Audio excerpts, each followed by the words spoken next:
여러분은 인생의 노년에, 여기 뭐 노년이신 분이 있고 아닌 분도 있지만, 노년이 되었을 때에 누군가에게 꼭 한 가지를 부탁할 수 있다면 여러분은 어떤 것을 인생의 마지막 때에 부탁하고 싶으십니까? 어떤 걸 부탁하고 싶으세요, 여러분은? 어떤 사람은 아마도 자신이 관 이후에 남겨진 자손들을 걱정하는 마음에 믿을 만한 사람에게 내 자손, 자식들부터 손주들, 남겨진 자손들에 대한 부탁을 할 수도 있을 것이고, 또 어떤 사람은 자신의 어떤 평안한 말년을 부탁할 수도 있을 것입니다.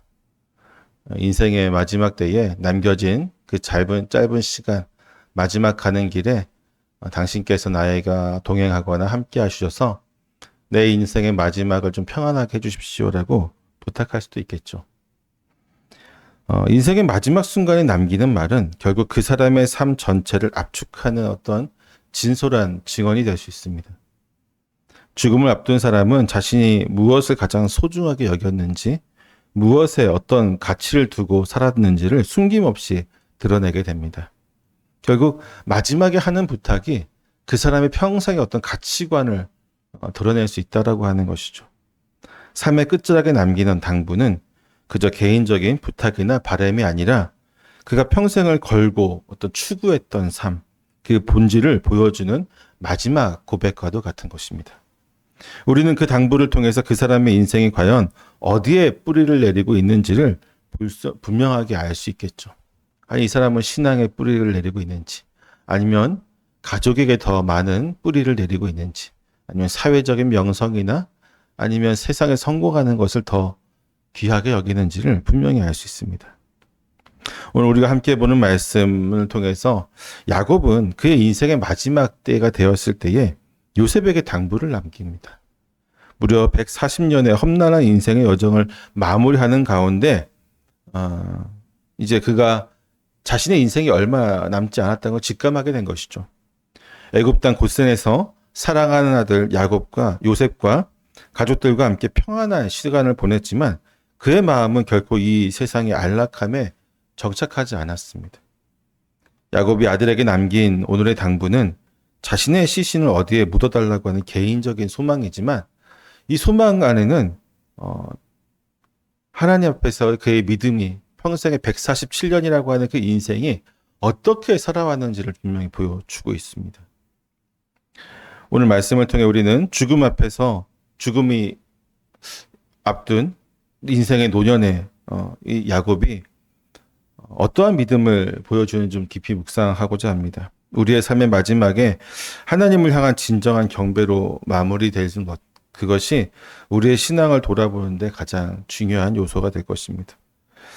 본문을 좀 더 깊이 보게 되면 하나님의 섭리와 인도하심으로 애굽의 고센 땅에 정착하게 된 야곱과 그의 가족들은 그곳에서 생업을 얻었고 또 생육하고 번성하게 되었습니다.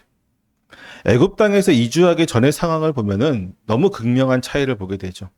46장까지의 바로 46장도 아니죠. 우리가 본문을 읽었던 바로 그 위까지만 봐도 애굽까지 오게 되는 그 과정들이 얼마나 험난했는지를 우린 잘 알고 있습니다.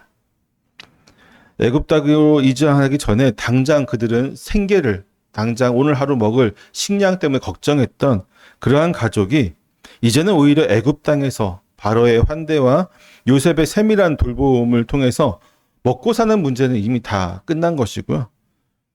걱정 없이 생업에 충실하는 것을 보고 생업에 충실하면서 생육하고 번성한다라고 본문은 이야기하고 있습니다. 또한 바로 앞에서 애굽의 백성들이 기근으로 인해서 모든 소유를 다 바쳤잖아요. 모든 소유를 다 바쳐서 뭐가 됐어요? 모든 백성들이 제사장을 제외한 모든 백성들이 다 바로의 노예가 되었던 시점에서 그들의 비참한 상황과는 달리 이스라엘 백성들은 하나님의 특별하신 보호하심에 대해서 놀라운 지금 경험을 하고 있습니다. 여전히 대기근이에요. 그렇죠? 여전히 대기근 상황 속에서 그들은 생육하고 번성했죠. 물론 17년이 흐르면서 기근이 끝나긴 했지만 그 모든 과정 속에서 이스라엘 백성들은 안전하게 하나님의 돌보심을 받았다고 하는 것입니다. 특별히 본문에는 야곱의 가족들이 처음으로 그 본문에서 이스라엘 족속이라고 부르고 있어요. 야곱의 가족을 야곱의 아들들, 야곱의 가족들 뭐 이렇게 표현하는 것이 아니라 이스라엘 족속이라고 부르고 있습니다. 야곱과 맺으신 언약이 이제는 그의 후손들 전체에게로 확장되어지고 있음을 보여주고 있습니다. 이제 그들은 야곱 한 개인의 가족이 아니라 하나님과의 언약을 맺은 특별한 공동체로 인식이 되어져 가고 있는 것이죠. 아브라함으로부터 시작된 하나님과의 그 언약 관계가 이제 개인과 가족을 넘어서 민족으로 확장되어져 가고 있습니다. 물론 아직 그 숫자가 민족이라고 할 만한 숫자는 아니에요. 그렇죠? 이제 애굽에 들어온 지 17년밖에 안 됐어요. 그동안 아무리 자손을 낳아도 글쎄요. 한 2배 됐을까요? 한 140명이 됐을까? 아직 민족이라고 하기엔 좀 작은 족속이라고 하기도 그렇게 그렇죠? 큰 것을 의미는 크게 볼 수는 없지만 이스라엘이라고 하는 이스라엘 족속이라고 성경에서 이제 이 호칭을 사용한 것은 하나님께서 앞으로 그렇게 만들어 가실 거기 때문입니다. 이제부터 야곱 개인으로 보는 것이 아니라 하나님께서 만들어 가실 이스라엘이라고 하는 민족과 그 나라, 하나님이 통치하실 그 나라를 이제 바라보라고 하는 것이죠. 그것이 바로 이 애굽에서부터 시작되었다라고 성경은 우리에게 은연중에 말하고 있는 것입니다. 그리고 이러한 부분이 바로 복음의 확장성이라고 볼 수 있어요, 여러분. 우리 역시 복음이 처음 들어올 때에는 한 개인을 통해서 들어왔습니다. 우리나라도 마찬가지죠. 마치 아브라함을 시작으로 해서 이삭과 야곱의 가족들에게 이어지고 결국 그 야곱의 가족이 이스라엘 족속으로 확장되었던 것처럼 복음은 한 사람의 심령에 먼저 뿌리를 내립니다. 그리고 그 한 사람을 통해서 복음이 온 가족에게 그리고 공동체에게 그리고 나라로 흘러 들어가게 되는 것이죠. 우리가 지금 이렇게 믿음의 공동체 안에 들어와 있는 것도 한 개인의 신앙에서 시작되었다는 것을 부인할 수 없습니다.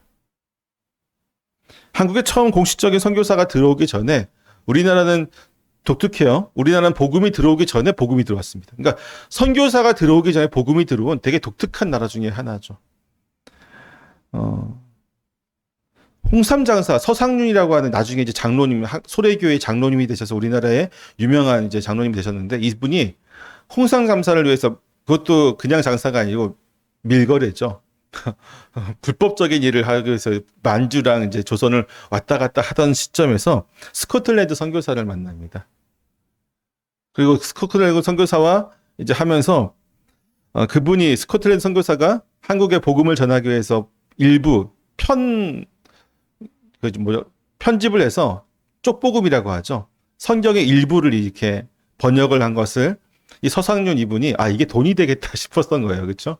그래서 이거를 갖다가 조선에다 팔게 돼요. 그러면서 그냥 할 수 없으니까 이제 세례를 받게 되는데 세례를 받고 복음을 전하게 되죠.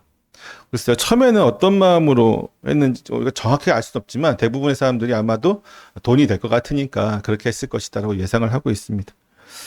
하지만 그분은 나중에 소래교회를 세우는 장로님이 되시고요.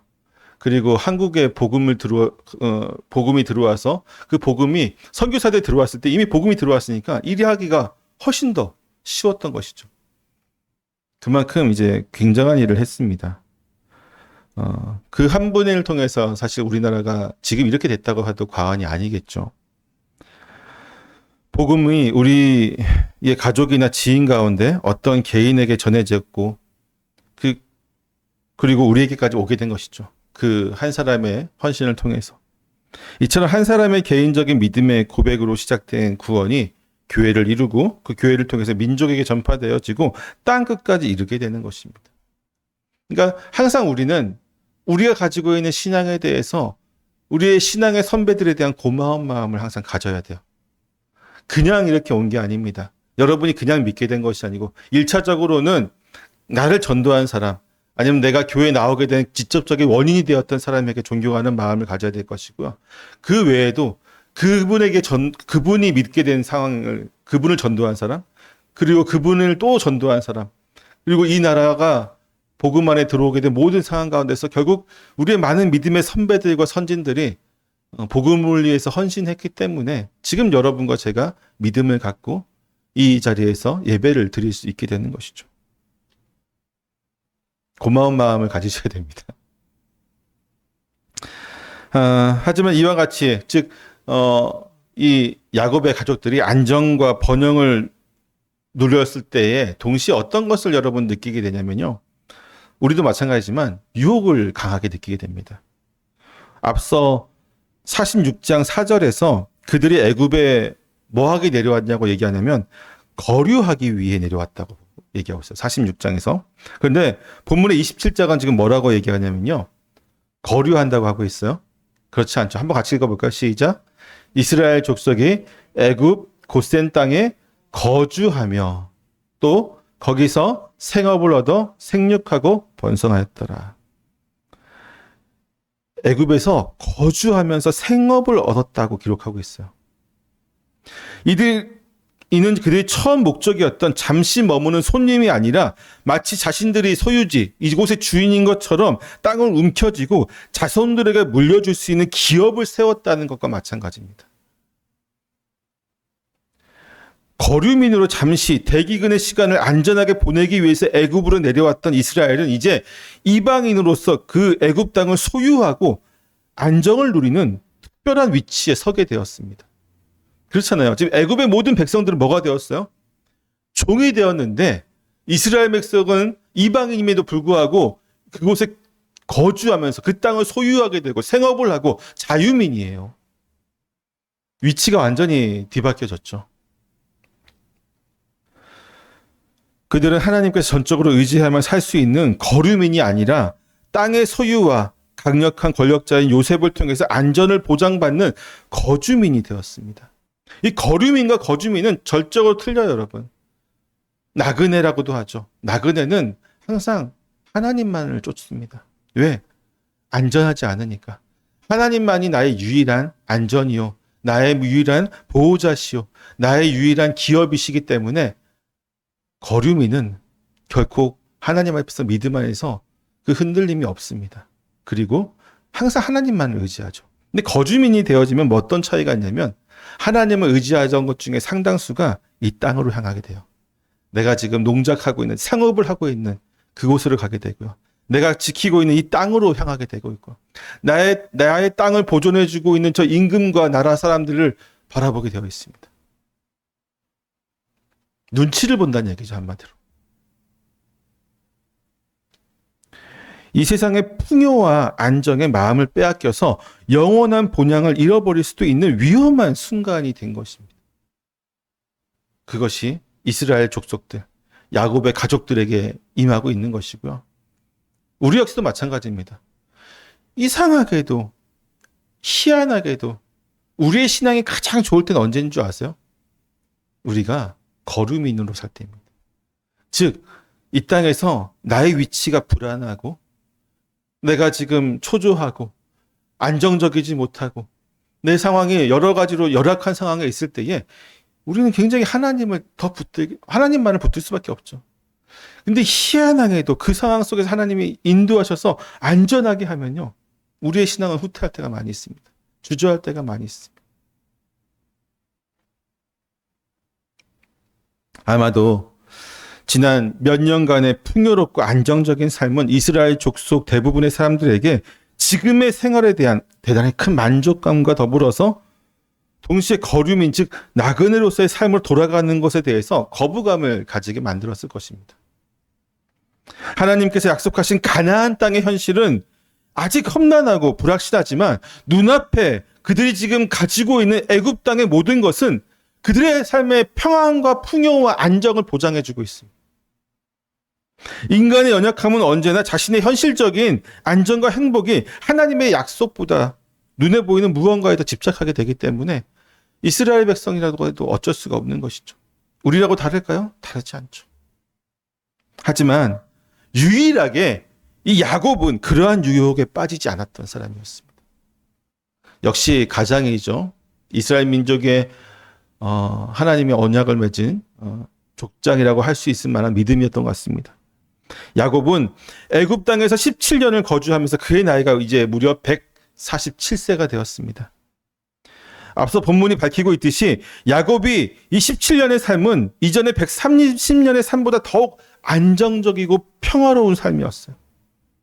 130년의 삶이 정말 질풍노도와 같고 정말 파도와 같고 거친 인생이었다고 한다면 이 노년의 17년의 삶은 정말로 안정적이고 평화로운 삶이었다고 본문은 기록하고 있습니다.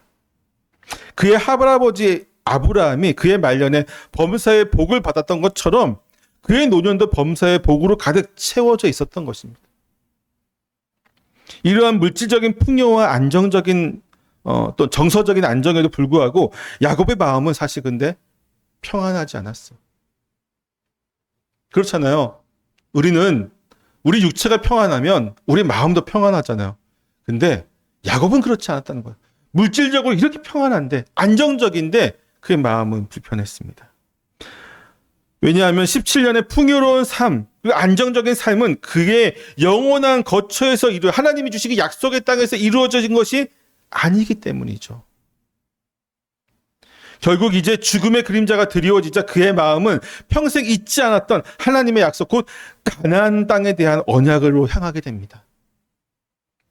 이 세상에 안락함에 만족하며 영원한 소망을 잃지 않는 것, 그것이 바로 하나님의 앞에서 믿음의 길을 걷는 성도들의 참된 모습입니다.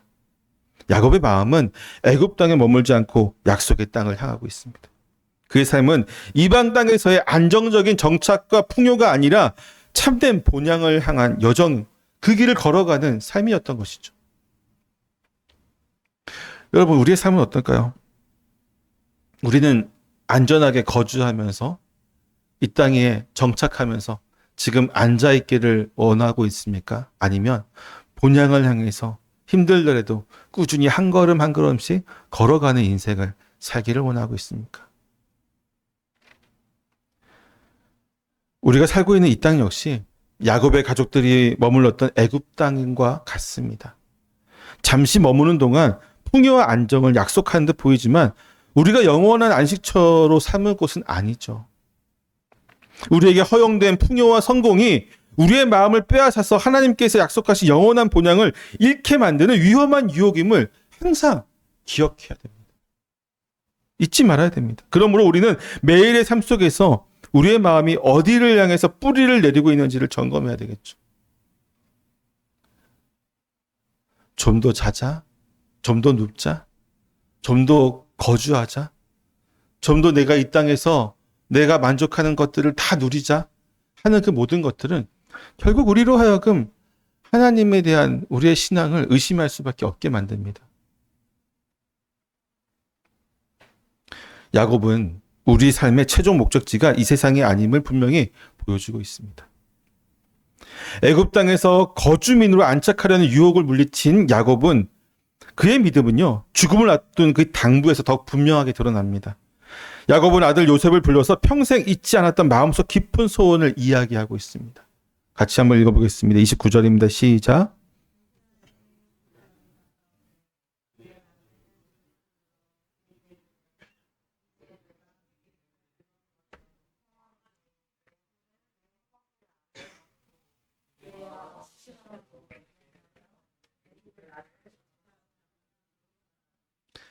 아멘.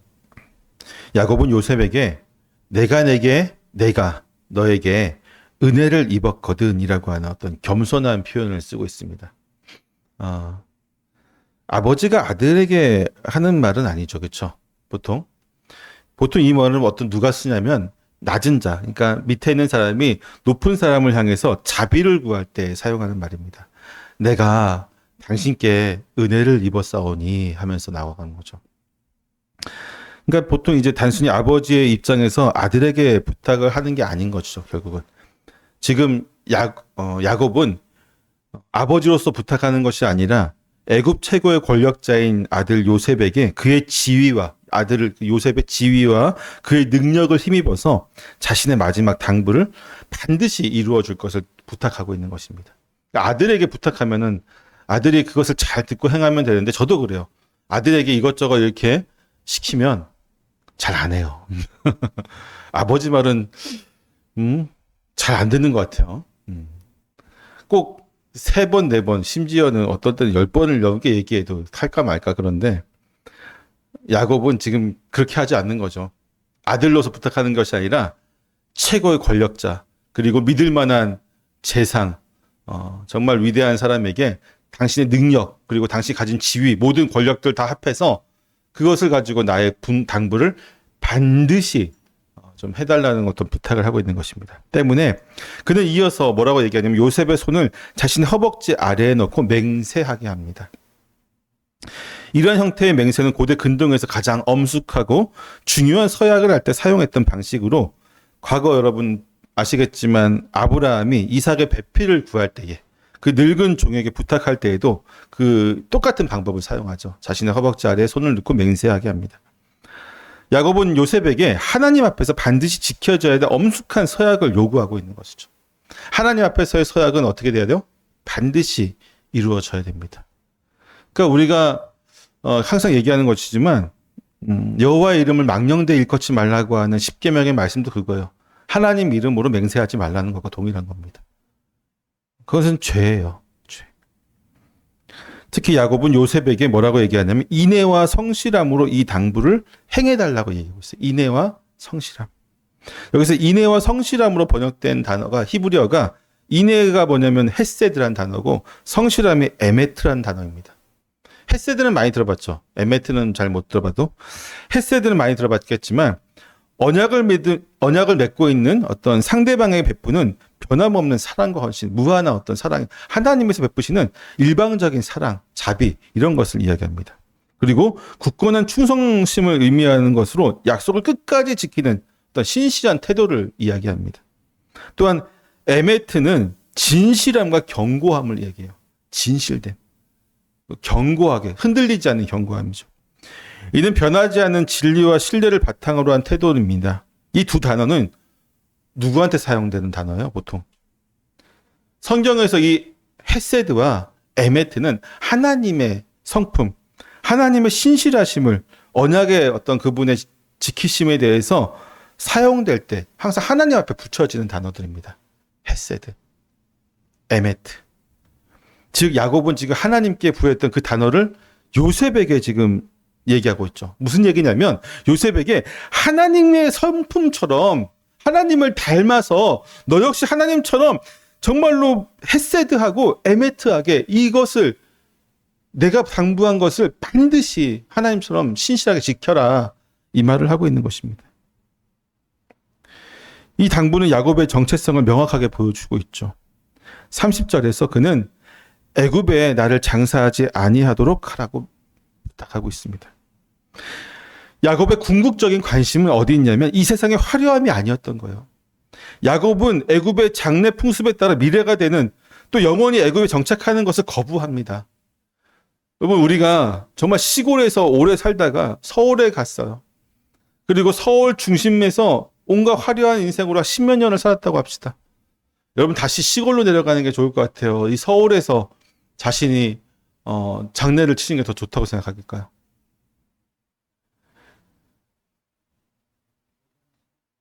그의 마음은요, 하나님이 약속하신 땅, 가나안 땅, 이곳으로 향해 있습니다. 눈앞에 화려한 것이 아무리 많고, 편한 것이 너무나도 많고, 정말 자신을 안전하게 지켜줄 수 여러 가지 것들이 눈앞에 펼쳐져 있지만, 그의 시선은 항상 이곳이 아니라 저곳에, 즉, 본향으로 향해 있는 것이죠. 약속의 땅, 가나안에 묻히는 그것을 정말 강력하게 소망하고 있습니다. 야곱은 자신의 유해를, 자신의 시신을 통해서 후손들에게 그들이 애굽 백성이 아니라 하나님의 언약 백성임을 끊임없이 가르치고 싶었던 거예요.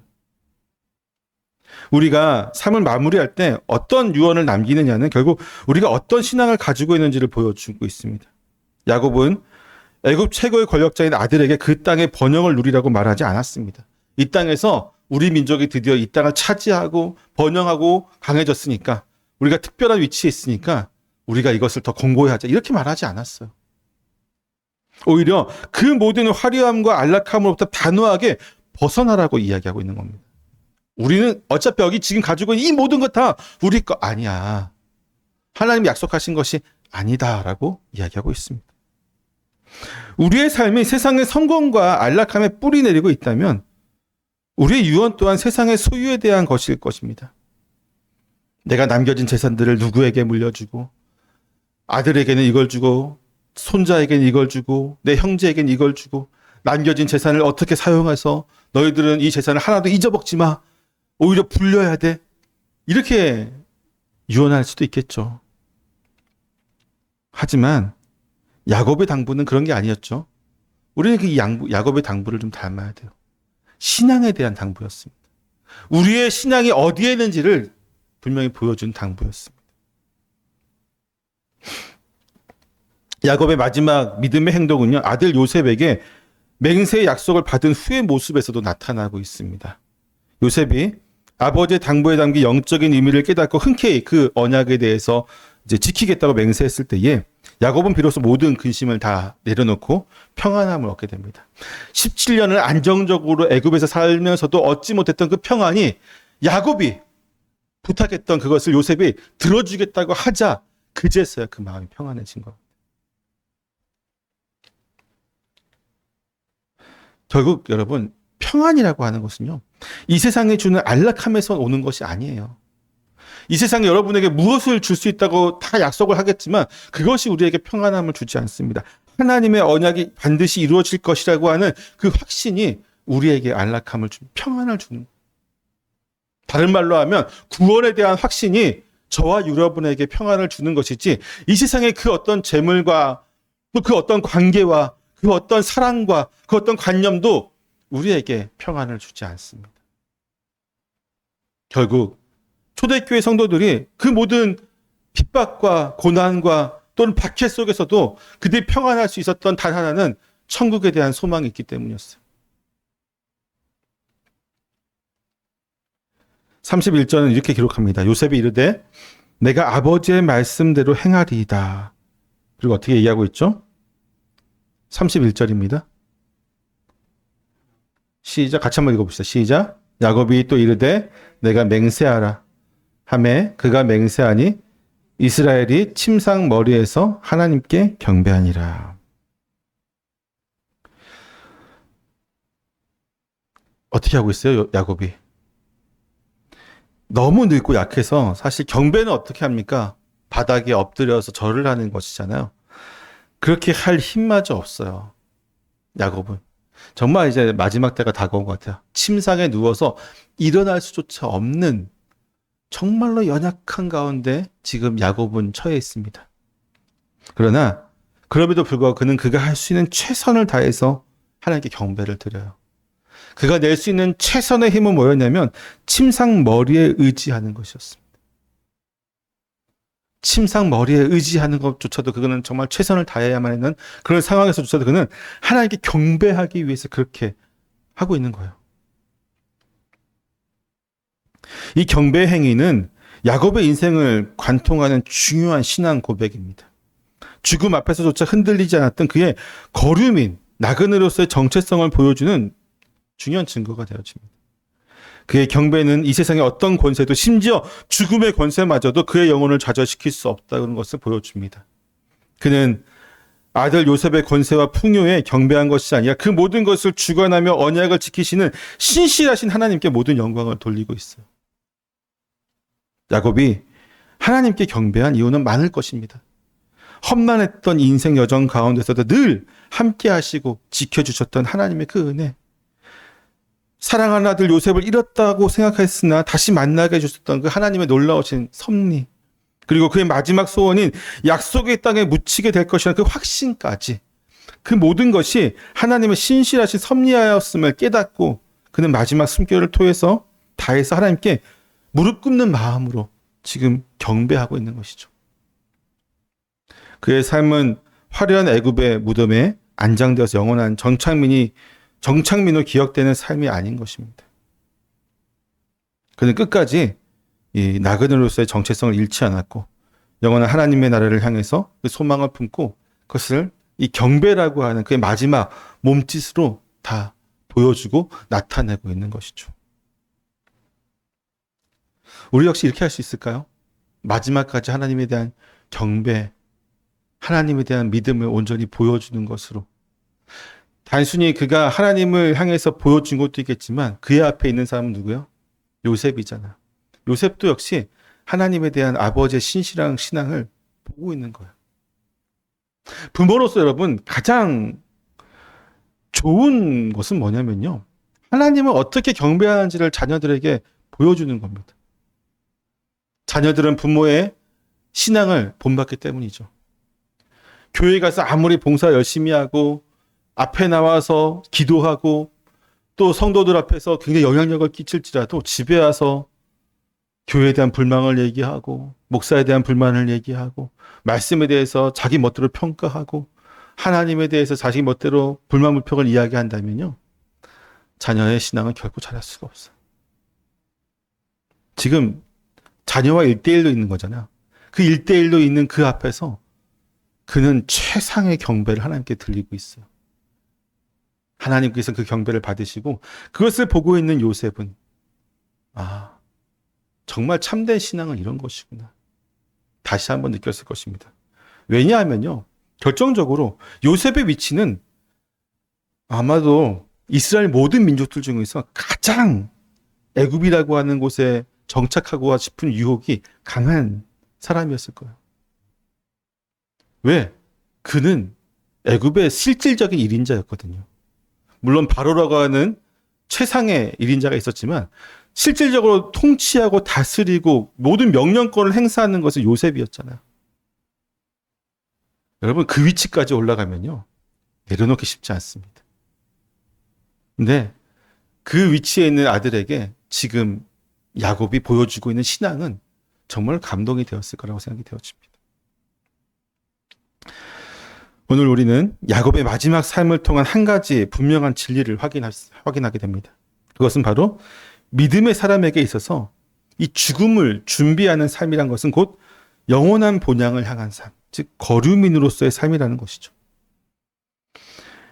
야곱은 애굽이라고 하는 세상의 풍요 속에서도 잠시 머물렀지만 결국 그곳에 자신의 뿌리를 내리지 않았습니다. 그는 헤세드와 에메트를 닮은 신실한 언약의 마음으로 아들 요셉에게 당부했고 마지막 숨결까지 침상머리에서 하나님께 경배했습니다. 그의 마지막 행동들은 모두 그가 이 땅의 사람이 아니라 약속을 붙들고 살아가는 언약 백성임을 분명하게 보여주는 위대한 신앙 고백이 되어집니다. 우리의 삶은 어떻습니까? 야곱처럼 죽음이라는 문턱 앞에서 하나님의 언약을 붙들고 영원한 본향을 소망하는 거류민의 삶을 지금 살아가고 있습니까? 아니면 이 세상에서 성공과 마음을 빼앗겨 이 땅에 영원히 머물고 싶어하는 거주민의 마음으로 지금 살아가고 있습니까? 거류민입니까? 거주민입니까? 우리의 인생은 한 번뿐이죠. 여러분, 계속해서 우리의 인생이 반복되지 않습니다. 한 번뿐입니다. 우리의 마지막 말과 행동은 우리가 무엇을 가장 소중히 여기는지 분명히 우리에게 보여줄 것입니다. 우리의 인생이 그 노년의 마지막 때가 되었을 때에 우리에게 남은 것은 세상의 헛된 소유가 아니라 우리가 평생 믿고 의지했던 하나님의 그 언약과 그 언약을 향한 우리의 경배뿐이 없음을 고백하는 저 여러분 되시기를 축원합니다.